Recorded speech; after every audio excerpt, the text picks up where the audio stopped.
Chris, thanks for joining us. We've got some questions from our Rugby Facebook group. I've edited out all the ones asking if they'll marry you. It's not on the cards, is it? Probably for Marla, so we'll keep it away. Let's crack on. First of all, Chris, Tom Bailey asks, what was the first team you ever played for, and how old were you when you first started playing professional rugby? I started playing professional rugby straight from school, so I went straight into Harlequins Academy.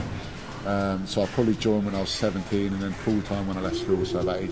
And who was the first club you played for when you were a mini? I played for Warlingham Minis, which are in Surrey, the blue and white stripes. Ray Lloyd asks, what tunes do you or the other players listen to get you ready for the game? Everyone's a little bit different. Generally in the change room there's a bit of hip-hop or dance or something along those type of lines. The conditioners put it on and it's up to them.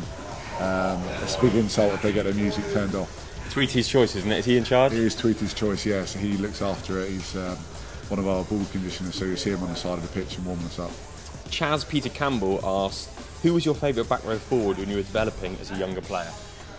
Probably two, but very different. I grew up kind of watching the 03 era, so the likes of Lawrence Delanio and Richard Hill, both very different players, but both so influential in what they did. Ben Flash Gordon asks, how fast can you sprint 100 metres? Not very fast. When did you last do it? Probably when I was at school. Yeah, what did I have no idea. Just make something up that's fast. 12 seconds, is that fast?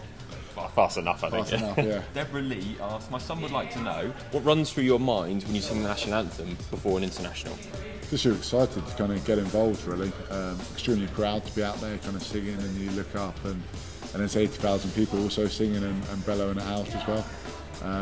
Hoping the camera's not too close so you don't sound too bad if the mic catches you. But yeah, that's probably the second bit. John Lenuri asks, for young number 7, what advice would you give them both in preparation for a match and on the field of play? Continue to work hard.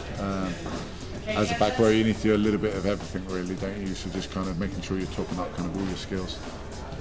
Matt Rawlinson asks, what do you eat on a match day?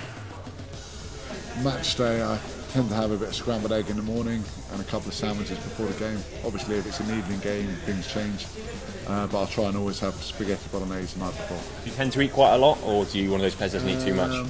Not too much. You want to have enough so that you feel full and you have enough energy, but yeah, you don't want to eat kind of so much that you're heavy out there and lethargic. I mean, there's always protein bars and protein drinks that you can top yourself up with. Final question from James Austin.